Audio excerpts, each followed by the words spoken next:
Bom dia, irmãos. Hoje vamos tratar sobre a lição de número 13, a 13ª lição, a última lição de nossa revista. E vai falar sobre a oração sacerdotal que está registrada em João capítulo de número 17. O autor da lição vai fazer uma explanação geral sobre esta oração que o Pai recebe do Filho. Então, para começo de conversa, nós podemos entender que aqui Jesus Cristo não está falando com ninguém e para ninguém, nenhum de seus discípulos, para ninguém daqueles que estavam ali o acompanhando em seu ministério. Esta é uma oração na qual ele se dirige diretamente ao Pai e fala tão somente com Deus, o Pai. E é interessante notar que nesta oração nós vamos ter aprender algumas lições.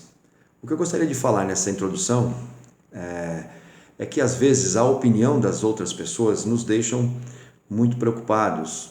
Por quê? Porque a opinião das outras pessoas sempre traz algum tipo de avaliação. E esta avaliação que os outros fazem, quando nós tomamos ciência da avaliação que foi feita pelos outros sobre nós, aí então não tem como. Nós começamos a fazer uma reflexão e uma avaliação sobre nós mesmos também. Talvez seja por isso o grande interesse em conhecer o que os outros disseram ou estão dizendo ou vão dizer sobre nossa pessoa, sobre nossas atitudes, as nossas escolhas, nossos procedimentos. Porque na verdade estamos interessados em, sabendo daquilo que eles disseram, tomar também um posicionamento, temos uma avaliação. E é justamente isto que a oração sacerdotal é nisso que vai nos ajudar. Por quê? Quando ouvimos aquilo que Jesus Cristo tem a dizer ao Pai sobre nós, então passamos a entender, passamos a enxergar como é que Deus nos enxerga, como é que Jesus Cristo nos vê, como é que Jesus Cristo se refere a cada um de nós quando se dirige ao Pai. Sabemos, é uma conversa particular do Filho com o Pai, mas se você observar, o objeto da conversa, todos os personagens que estão ali envolvidos nesta conversa que Jesus Cristo tem com o Pai, somos nós, o povo de Deus. E Ele fala de nós para o seu Pai. Então, precisamos entender exatamente como Jesus nos vê, para que a gente então tenha um posicionamento, uma postura, uma reflexão, pelo menos uma reflexão daquilo que somos e o que precisamos nos tornar ou precisamos fazer. Suas palavras, nós vamos aqui então acabar por descobrir quem realmente somos, qual a importância que temos para Cristo Jesus. É sobre isso que eu gostaria de falar nesta manhã. Na verdade, o autor tem outras abordagens, mas que elas também vão acabar tangenciando esse nosso assunto, essa nossa lição.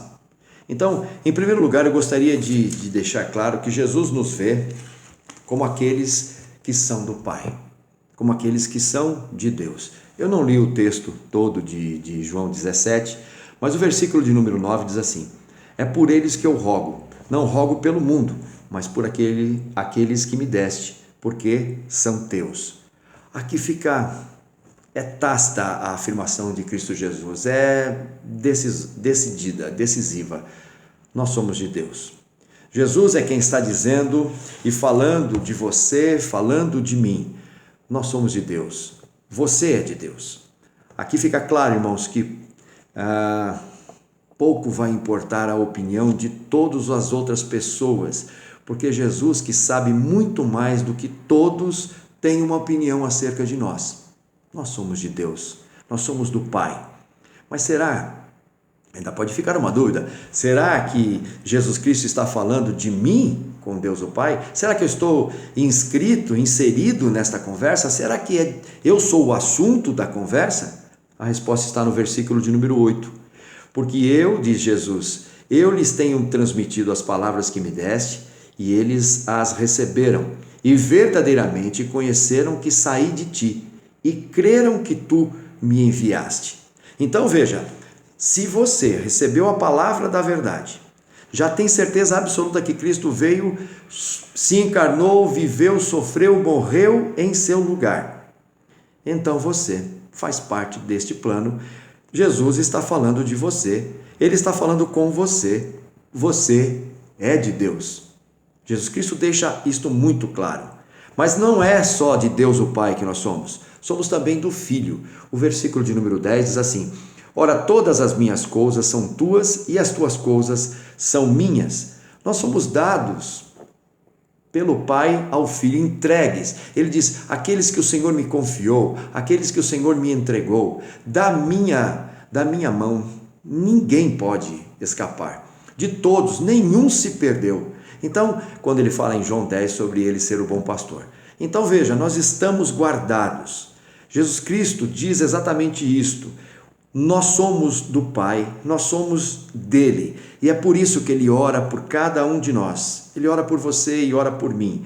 Ele ora em todo o tempo, todos os dias, se é que há esta marcação de dias na eternidade, mas ele ora por cada uma de minhas e suas necessidades. Ele sabe de todas as suas limitações, ele conhece todas as nossas crises, ele conhece cada um de nossos pecados. Então, nós podemos ter a certeza absoluta, quando Jesus está se referindo a nós, falando com o Pai, ele diz exatamente esta verdade: nós somos do Pai. Ele está falando de nós e nós somos de Deus. Aqui nós podemos já começar a entender o que Paulo estava dizendo em Romanos capítulo de número 8, quando ele diz que nada pode nos separar do amor de Deus que está em Cristo Jesus. Ninguém vai intentar acusação, ninguém nos condenará, nada pode nos alcançar, nem nos separar do amor de Deus que está nele. Então temos essa certeza, nós somos de Deus, esta é a verdade. Mas a conversa não para por aí, e Jesus continua afirmando: nós não somente somos de Deus, mas também não somos do mundo. Parece que não tem muita coisa a ver, tem tudo a ver. Veja o versículo de número 16. Eles não são do mundo, como também eu não sou. Parece que é uma coisa óbvia. Se somos de Deus, não somos do mundo. Então, por que Jesus nos vê assim? Porque ele afirma categoricamente isto. É que, na verdade, irmãos, nós somos de Deus, mas ainda estamos no mundo. Então, é aqui que reside a grande diferença. O versículo de número 11 diz assim: já não estou no mundo, mas eles continuam no mundo. Então veja, é exatamente isto. Fomos religados com Deus, recebemos todas as comunicações de Deus, temos vida juntamente com Cristo, convivemos em espírito com o Senhor Jesus Cristo, estamos unidos a Ele, mas continuamos aqui neste mundo. Por isso tão necessário que nós também escutemos o que Jesus diz ao Pai sobre nós. Eles não são deste mundo. Ele esteve aqui, esteve conosco e pediu ao Pai para que nós não fôssemos tirados do mundo. Veja o versículo de número 15. Não peço que os tires do mundo, e sim que os guardes do maligno. Então não somos deste mundo. A partir do momento que nós recebemos esta palavra, a partir do momento que fomos regenerados, a partir do momento que recebemos esta nova vida, nós não podemos mais viver segundo o curso do mundo. Nós estamos libertos do poder opressor do pecado. Nós não devemos ficar temendo o maligno e o inimigo.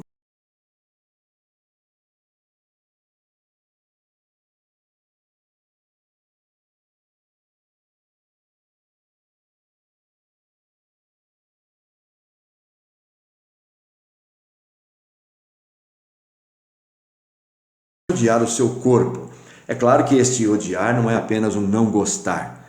As pessoas podem gostar da gente, mas elas odeiam nossa maneira de viver. Elas odeiam os princípios que regem a nossa vida. Por quê? Porque querem viver em rebelião com Deus, porque estão em rebelião com Deus. Nós não. Nós não temos isto. E aqui, ao colar, de repente você vai encontrar algumas demonstrações fortíssimas deste ódio por nós. Não se iluda, o mundo não vai nos amar. O cristão, então, não pode, não deve se envolver demasiadamente nas coisas que estão ligadas neste mundo. O soldado que é arregimentado, chamado e convocado para servir ao seu Senhor, não pode se envolver em negócios desta terra. Paulo fala isto ao seu discípulo Timóteo. Então, é exatamente isso que nós precisamos entender. A nossa comunhão está em viver com Cristo Jesus e sendo de Cristo Jesus. Somos de Deus, não somos do mundo. Apesar de continuarmos no mundo, estaremos guardados do maligno e do ódio deste mundo que há de nos trazer muitos pesares. Mas por último, Jesus, além de dizer que somos de Deus, não somos do mundo, ele ainda vê alguém em nós, alguém como que aqueles que manifestarão a sua glória. Coisa interessante de ver, veja o versículo de número 10. Ora, todas as minhas coisas são tuas, já vimos isto, e as tuas coisas são minhas, e neles eu sou glorificado. Essa é uma afirmação que o Filho Jesus Cristo faz ao Deus Pai e que nos surpreende. Como é que Jesus Cristo pode ver em nós a manifestação da sua glória, dos seus atributos? Nós, que somos imperfeitos, pecadores, como é que o mundo vai poder ver a manifestação desta glória? Através de toda a nossa imperfeição.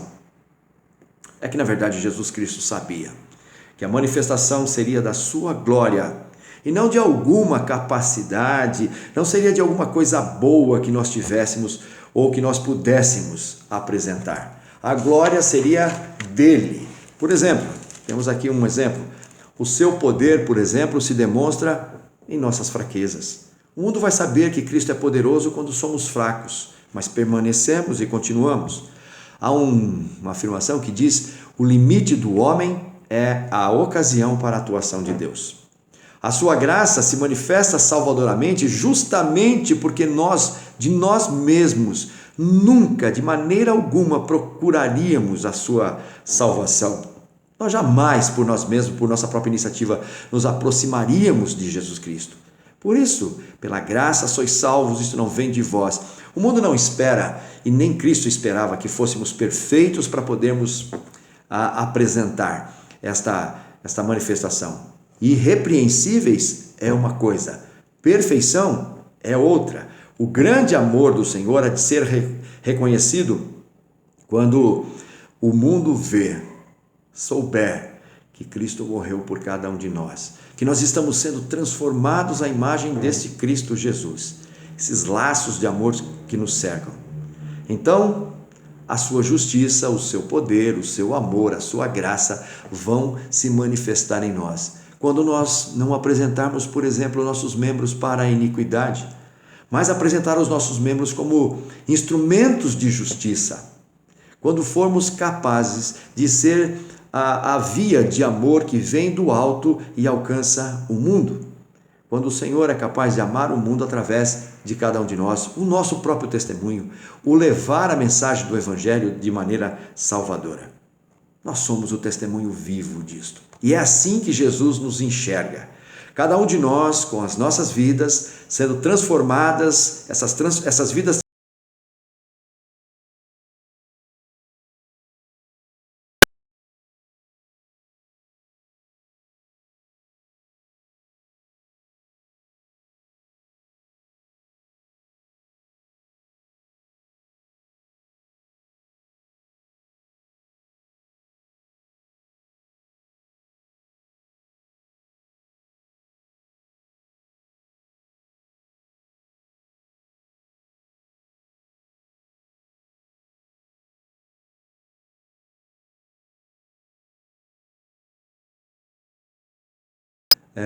grandioso e, apesar de toda a imperfeição, os atributos de Cristo Jesus.